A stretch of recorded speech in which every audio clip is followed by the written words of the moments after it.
ocurre con el manejo de los caudales públicos es la transparencia.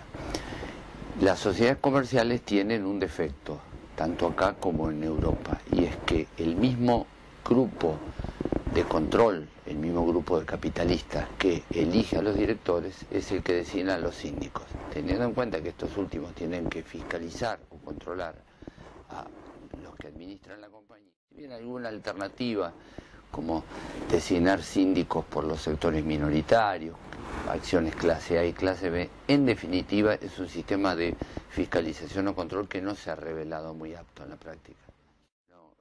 La realidad es que por la ley de sociedades los síndicos tienen responsabilidades más agravadas aún que los directores. El riesgo más grande que al nombrar un síndico es la seducción, que lo seduzca el directorio y que en definitiva, en lugar de controlar a los que administran, termine siendo un apéndice de ellos. Quizás un mecanismo ideal sería nombrar a alguien probo y con una reputación significativa de transparencia y además sólido económicamente, pero esto generaría un nivel de costo que a veces es muy difícil. Cuando uno no está de acuerdo con el síndico, como así como lo elige la asamblea, la remoción también tiene que ser fruto de la asamblea. La asamblea es la reunión de socios, con lo cual, si uno está disconforme con el síndico, habría que plantearle al directorio la necesidad de convocar una asamblea y pedir que se incluya en el orden del día la remoción del síndico y darle un motivo suficiente. Situación que el directorio podrá o no aceptar. Yo tengo posibilidad, en la medida que tenga un porcentaje determinado del paquete accionario, puedo pedir esta famosa convocatoria de asamblea. Lo que ocurre es que en definitiva se resolverá por el principio de la mayoría. Esto es, si vamos a una asamblea y la mayoría vota por mantenerlo en el cargo, no se lo podrá desplazar, independientemente de la posibilidad de cuestionarlo judicialmente. Lo que sí no puede hacer la asamblea es mantener en el cargo a alguien que en definitiva se muestre como un hombre que se aparta de la ley o que comete ilicitudes, y si lo hace tendrán responsabilidad los socios que votaron a apoyarlo. Bueno, a partir del año 2002, que es una piedra de toque, la caída de Enron, después pasó lo de WorldCom, después hubo escándalos en Xerox. ¿Qué pasó? Europa reaccionó diciendo este tipo de situaciones solo se dan en los Estados Unidos. Estados Unidos reaccionó rápidamente con la sanción de la ley Sarbanes-Oxley, que crea penas de prisión de hasta 25 años para el que comete fraudes contables. En Europa se miraba estos cuadros como si fueran fruto del delirio de los yanquis y en definitiva tuvieron su propio cuadro de fraude con Parmalat. Yo lo que noto es una gran preocupación con respecto a la posibilidad de que no haya control o fiscalización en las empresas. Pero ¿qué es lo que ocurre? Los negocios se han vuelto tan importantes, la envergadura económica de las emisiones de títulos, de las contrataciones, es de tal vuelo que, bueno, como alguien, que la frase se acuerdan era de Lord Acton, cuando mayor es el poder, mayor es la posibilidad de corrupción. Y entonces es un tema inacabado el cómo lograr una situación de fiscalización externa, como la de la sindicatura, que realmente nos asegure que en las empresas no se producen distorsiones o fraudes. Lo que ocurre es lo siguiente: cuando yo empecé a actuar en materia corporativa, de esto hace cerca de 3 décadas, había 6 estudios, los llamados Big Six en ese entonces, cuya contratación implicaba obtener una especie de cinta azul de la popularidad o bill de transparencia. Uno tenía un informe de auditoría firmado por un socio de Price, de Deloitte, o en aquel momento de Arthur Andersen o de KPMG, y generaba una alta dosis de confiabilidad. Hoy no hay ninguna firma de auditoría de los que hoy ya son los Big Four, porque uno desapareció, que fue Arthur Andersen, y otros 2 se fusionaron.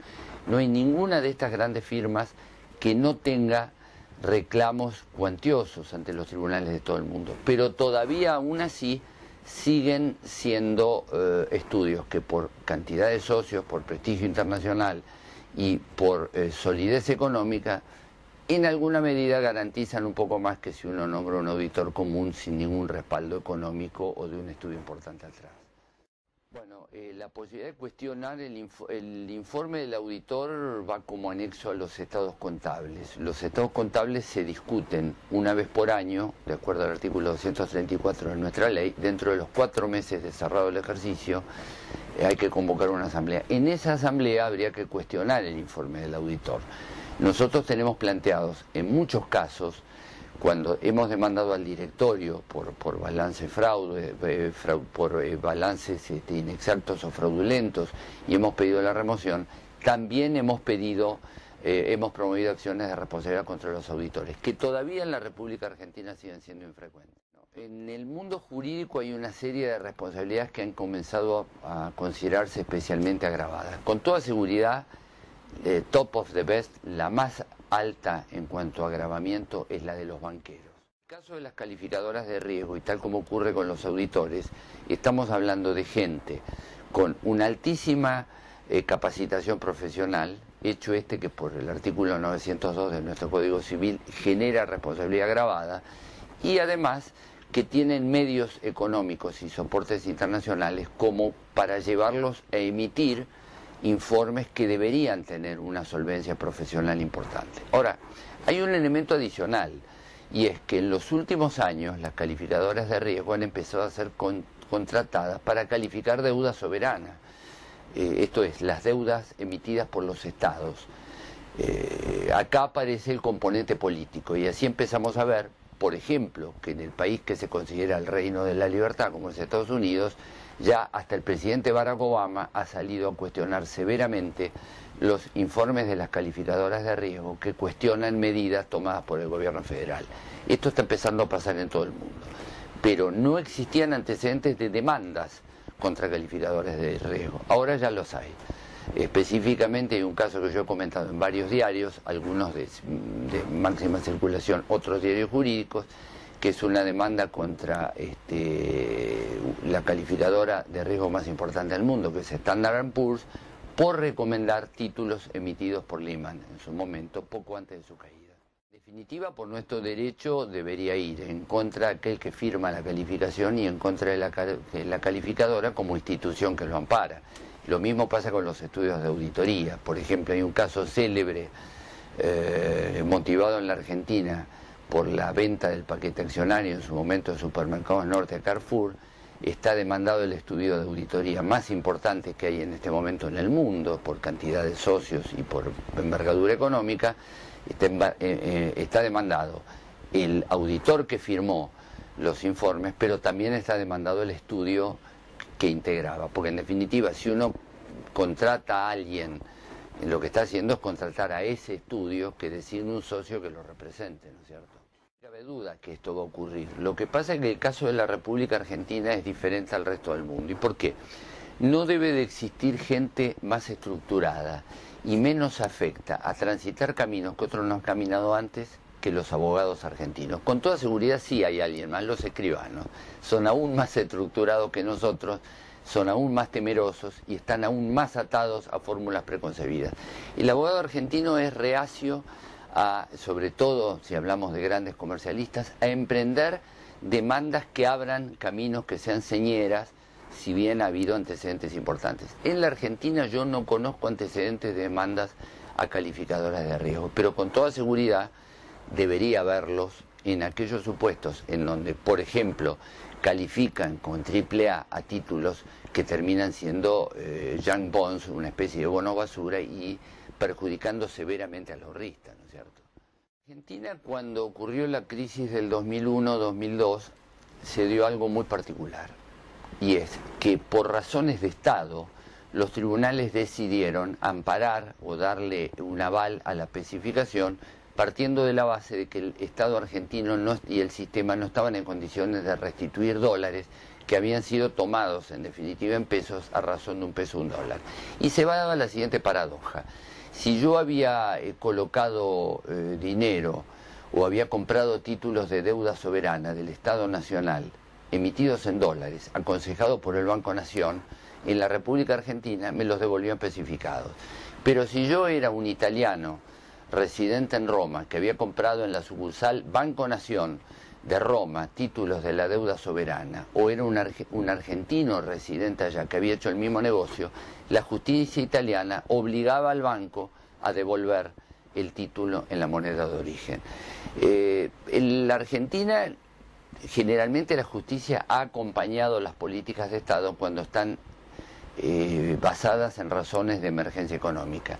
Lo que no quiere decir que esto necesariamente siga siendo así. Hubo un caso célebre del año 2005 que la Corte resolvió. En ese caso hay un considerando, el considerando 16 del doctor Ricardo Lorenzetti, que dice que lo que se resuelve, que no es otra cosa que la restitución en pesos de un título emitido en dólares, lo es sin defecto de la responsabilidad que pudiera tener el banco por haber aconsejado mal a su cliente. De esta manera se abre la puerta a un reclamo contra el banco en particular por mal asesoramiento.